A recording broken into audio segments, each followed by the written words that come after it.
एक और बड़ी खबर, कांग्रेस महासचिव प्रियंका गांधी की वायनाड से उम्मीदवारी का ऐलान होते ही कांग्रेस और बीजेपी में ठन गई है।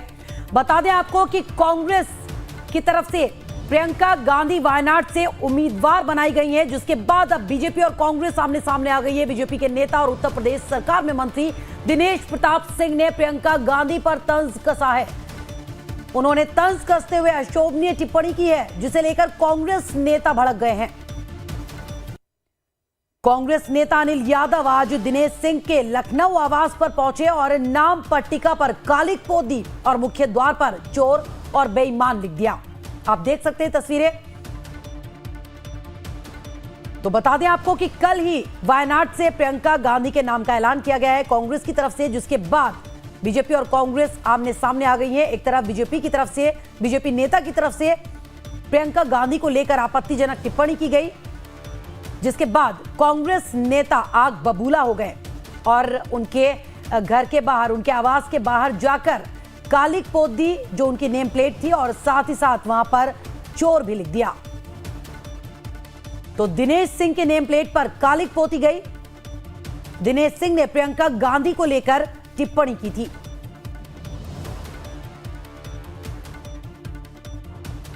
तो प्रियंका पर टिप्पणी को लेकर कांग्रेस और बीजेपी आमने सामने आ गई है। लखनऊ में यूपी के मंत्री ने आपत्तिजनक टिप्पणी की। धीरज त्रिपाठी मेरे सहयोगी जानकारी के साथ लखनऊ से जुड़ गए हैं। धीरज, क्या माना जाए, कांग्रेस और बीजेपी आमने सामने आ गई है। कल ही वायनाड से प्रियंका गांधी के उम्मीदवारी का ऐलान किया गया, तो आखिर क्यों इस तरह की बयानबाजी की जा रही है, आपत्तिजनक भाषा का इस्तेमाल किया जा रहा है बीजेपी की तरफ से?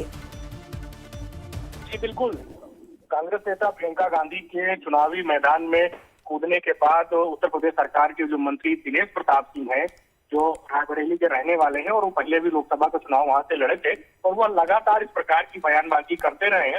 अब जब प्रियंका गांधी के चुनाव लड़ने की बात सामने वायनाड से आई है, तो उन्होंने एक ट्वीट किया है, जो आप सबने टीवी स्क्रीन पे ट्वीट उनका देखा होगा। इसके बाद कांग्रेस पार्टी की तरफ से उनके आवास के बाहर उनकी जो नाम पट्टिका लगी हुई थी, उसको उन्होंने उस पर कालिक पोती है और ब्लैक पेंट से उनके आवास का जो मुख्य द्वार था उस पर उन्होंने चोर और बेईमान लिखा हुआ है। तो कुल मिला के जो राजनीति है, राजनीति का जो स्तर है, वह लगातार गिरता चला जा रहा है। आपत्तिजनक बयानबाजी हो रही है दोनों तरफ से। तो निश्चित रूप से भारतीय राजनीति के लिए एक निराशाजनक माहौल देखने वाला है कि अगर कोई व्यक्ति चुनावी राजनीति में आता है तो उसको लेकर इस प्रकार की बात होती है, फिर उसके रिएक्शन में चोर बेईमान जैसे शब्द भी लिखे जाते हैं। जी धीरज, लेकिन इसके पीछे की वजह क्या मानी जाए? क्या बीजेपी को किसी तरह का कोई डर है यहां से प्रियंका के चुनाव लड़ने में? उनको लग रहा है कि वो जीत ही नहीं पाएगी बीजेपी प्रियंका के सामने?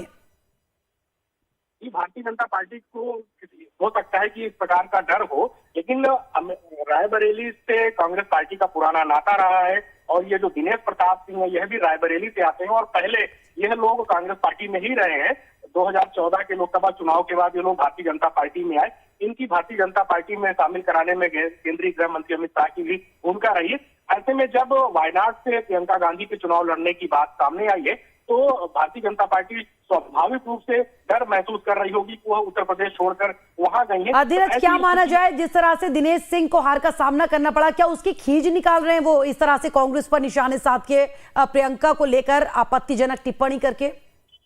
जी बिल्कुल, स्वाभाविक सी बात है कि दिनेश प्रताप सिंह लगातार कांग्रेस के नेताओं पर लगातार हमलावर होते रहे। पहले कांग्रेस पार्टी में ही रहे हैं, लेकिन जब अभी लोकसभा चुनाव हाल के दिनों में यह हारे हैं, उसके बाद उन्होंने चुनावी राजनीति से संन्यास लेने की बात भी कही थी, लेकिन फिर बात ये कहने तक सीमित रही। उन्होंने राज्य सरकार की किसी प्रकार का अपना त्यागपत्र नहीं दिया था। भले उन्होंने कहा था कि वो राजनीति से संन्यास ले लेंगे, लेकिन जनता की सेवा करते रहेंगे।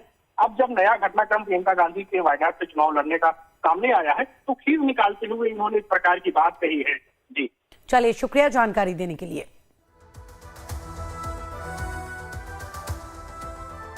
इधर हरियाणा में विधायक दल का नेता चुने जाने के बाद नायब सिंह से